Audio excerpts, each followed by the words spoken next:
Furiosa, a Mad Max saga, is a movie I walked into trying to want to like a lot, but unfortunately it just doesn't match up to the standards of its predecessor, Fury Road. Overall, the more time that has passed since I watched it, the more it seems underwhelming and something of a disappointment. That's not to say there aren't positives, there are plenty of positives, and one of them is Anya Taylor-Joy, for example, is decent in the title role. She's got these piercing, intense eyes that convey this iron will that drives the character of Furiosa and overcomes some of the physical slightness she has in comparison to Charlize Theron. And yes, it's a recast character, and I think there's issues with that, but I'll come back to that later. Another thing I really liked was Chris Hemsworth as Dementus.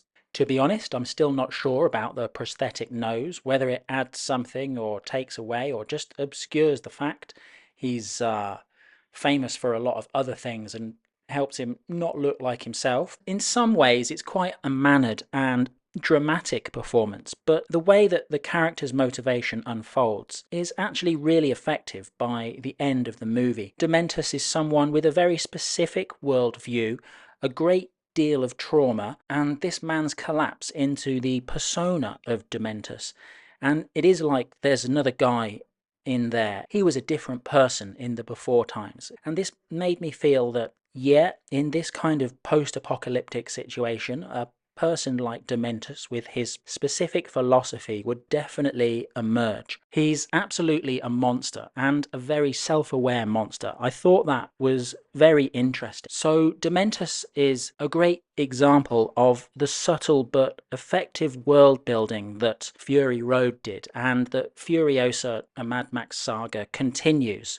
Immortan Joe tries to confirm the three-town dynamic, but we see other little things like the maggot farm where Furiosa gets taken after she loses her arm. We see the history man talking to Dementus like a walking encyclopedia and also like a religious instructor. So I think the script writing, in terms of those small details at least, is fun and effective.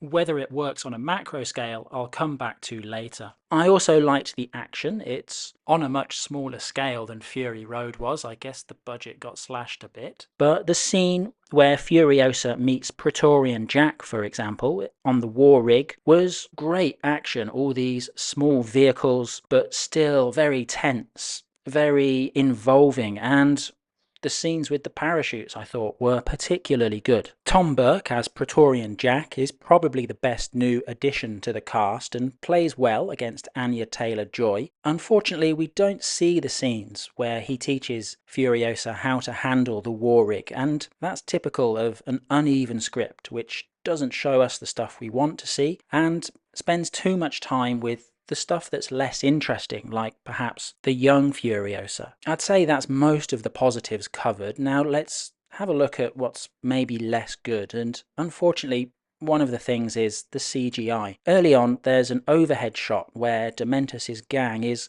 cornering another group. It's a beautiful shot, but a couple of the vehicles move very awkwardly and unnaturally, and that really knocked me out of the movie for a few seconds. I think the obvious comparison for Furiosa is Fury Road and the practical nature of Fury Road, how real it actually looked, however much it might have been touched up in post-production. The practicality that came across in Fury Road was part of his success, and Furiosa fails to reach that bar, unfortunately. Then there's the loss of Max. I think it's a very, very bold move to take out your main character when the last movie in the franchise didn't actually make very much of a profit. Sure, he's literally in one shot, which is staged to look like the opening to Fury Road, and what's that supposed to be? What was the point? Just don't bother with it. Just take him out entirely.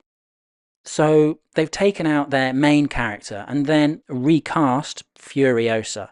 If Furiosa is so popular, if the narrative going around is that Furiosa is the reason that Fury Road was so successful, surely a lot of that was down to Charlize Theron playing that character. Either decision by itself is odd. Both of these casting decisions together are extremely presumptuous, especially because of the ending. Now, as I'm talking about the ending, then obviously, spoilers. So, presumably, Furiosa was recast because the character was younger, because this is a prequel. But by the end of the movie, it jumps forward to the timeline of Fury Road. We see Anya Taylor-Joy leading the wives to the war rig, and then over the end credits, we see clips of Charlize Theron playing the character from Fury Road, which I thought was a very peculiar decision. Do you actually want to recast this character or not? And the effect for me of seeing Charlize Theron was just to remind me that I thought Charlize Theron was great in Fury Road. I think Charlize Theron is very watchable, even in average movies. If we're going to show her in the movie, why not just cast her for the whole movie? Ultimately, having them both there invites the comparison. Why invite the comparison if you're going to recast for 99% of the movie? It just left me sat there feeling confused, to be honest. I really wish that the last scene had been Dementus's death scene. I thought it was some great myth making for Furiosa. Jumping forward to the Fury Road timeline felt kind of cheap and nasty, to be honest. And despite all the good, this is yet another example of prequelitis, something that just didn't really need to be made, and maybe in the long run kind of makes the original look not so great. For example, I kind of rolled my eyes when they announced they were building the war rig.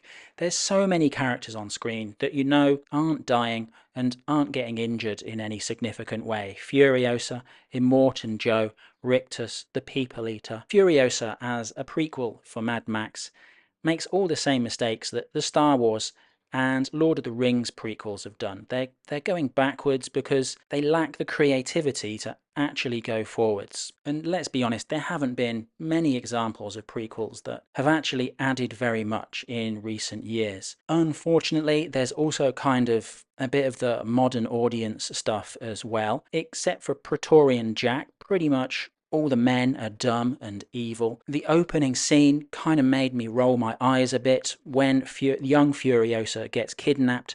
The men stand around not knowing what to do. The women spring into action and follow them. Overall, lots of good stuff here. A very uneven film, and too long as well. 2.5 hours versus only 2 hours for Fury Road. After a 9-year gap, it's just not good enough, and I think box office reaction has cemented that idea. If you have a look at the website The Numbers, you can see that after 14 days of release, Furiosa has made less money than Garfield and has a 58% week-on-week drop. I guess the word of mouth isn't very good. Also, if we compare it to Fury Road, after 14 days release, we can see Fury Road in blue, Furiosa in red. It's doing much worse.